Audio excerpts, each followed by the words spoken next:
السلام عليكم ورحمة الله. أهلا وسهلا بحضراتكم مع بعض في فكرة جديدة مؤكدة بإذن الله في الامتحان.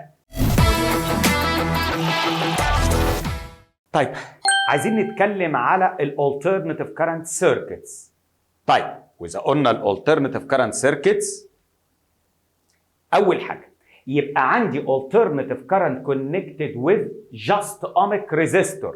في الحالة دي V equal V node sin omega t وال I equal I node sin omega t، بمعنى ان لو انا برسم ساين جراف يبقى الفولتج والكرنت زي ار ان فيز. لما الفولتج يوصل لماكسيمم الكرنت يوصل لماكسيمم، الفولتج يوصل لماكسيمم في الاوبوزيت دايركشن الكرنت يوصل لماكسيمم في الاوبوزيت دايركشن and so on.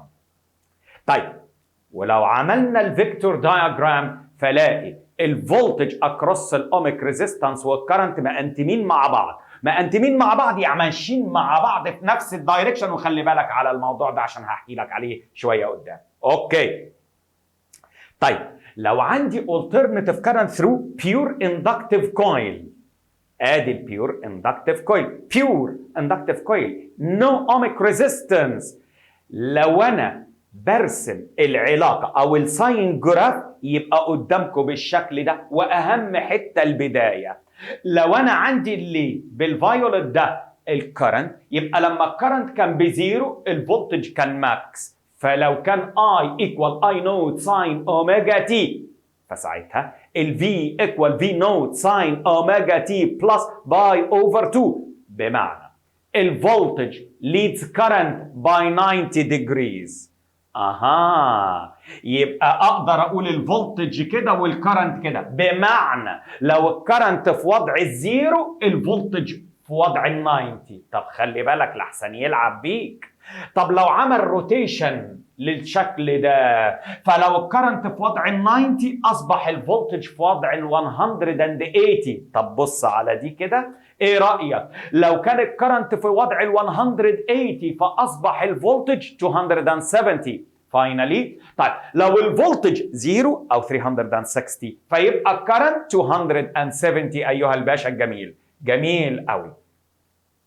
طب لو عندي alternative current through capacitor، capacitor اللي بيحصل charging and discharging في نفس السايكل، افتكر كلمة ايس.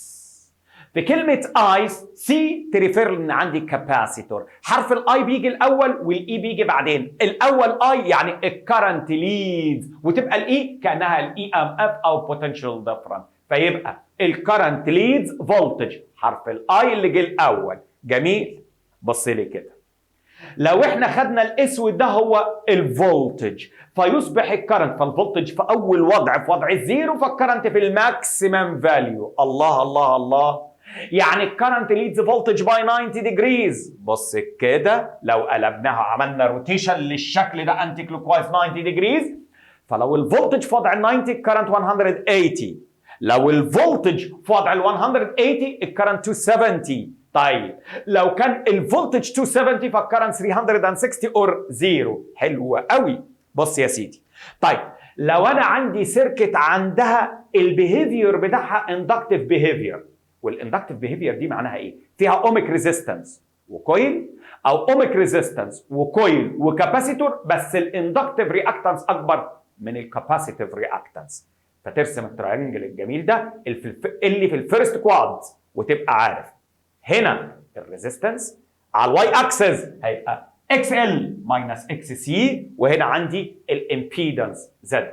او لو هتكلم ان ترمز اوف فولتج فيبقى هنا فولتج اكروس الاوميك ريزيستنس، فولتج اكروس كويل ماينس فولتج اكروس كاباسيتور، وهنا الدي توتال. طيب لو السيركت لها كاباسيتيف بيهيفير يبقى هنا في الفورث كواد، ويبقى ده الار، وهنا اكس سي ماينس اكس ال، وهيبقى على الهايبوتنس الزد. لو هتكلم ان ترمز اوف فولتج ده الفي ار، وهنا في سي ماينس في ال، وفي الحته دي الفي توتال. الله الله الله الله. هنا لازم نفتكر حاجتين مهمين مع بعض. اذا كنت حضرتك بتتكلم على ار ال سي سيركت فتخلي بالك، واحنا بنجيب الباور لازم تاخد بالك الباور لازم استخدم الافكتيف فاليو اوف alternative current او الافكتيف فولتج. وتاني لو عندي ار ال سي سيركت وكلمك على الباور تبقى واخد بالك no consumed power except في الاوميك ريزيستنس يا سعاده البيت. طب سؤال كده من الترايل اكزامز بتاعت الوزاره روعه، ايه رايك؟ بيقول لي ايه؟ The following figure illustrates two AC circuits. One contains an ohmic resistance R, while the other contains an inductive coil of neglected ohmic resistance. Assuming that voltage of the two sources in the same phase, voltage in the same phase. So, the diagram that represents the phase difference between current through ohmic resistance and current through inductive coil. دي الرسمة بتاعت التو سيركتس. واحدة واحدة كده بقى، همسك أول واحدة اللي هي just ohmic resistance. أنا افترضت الآتي: لو ده الفولتج أكروس الأوميك ريزيستنس يبقى الكرنت أكروس الأوميك ريزيستنس مقنتم مع الفولتج. ولو بصينا على دي ده الكويل فده الفولتج اكروس الكويل. وخلي بالك بقى، فخليت الدايركشن بتاع الفولتج اكروس الكويل في نفس الدايركشن بتاع الفولتج اكروس الاوميك ريزيستنس بناء على كلامه.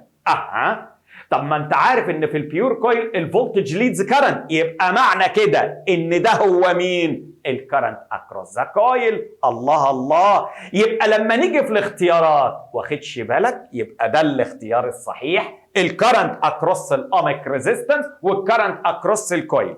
قبل ما اسيب الحته دي والنقطه دي خلي بالك، جنرالي لو كانت سيركت واحده فيها ار ال سي سيركت لازم كنت تبقى عارف ان الكرنت اكروس الكويل والكرنت اكروس الاوميك ريزيستنس هيبقوا ان فيز، بس بشرط ان هما في نفس السيركت الكرنت ثابت. ايها الشاب الجميل، يبقى ما فيش غير حاجه واحده بس، تستناني الفكره الجايه ان شاء الله، والى اللقاء.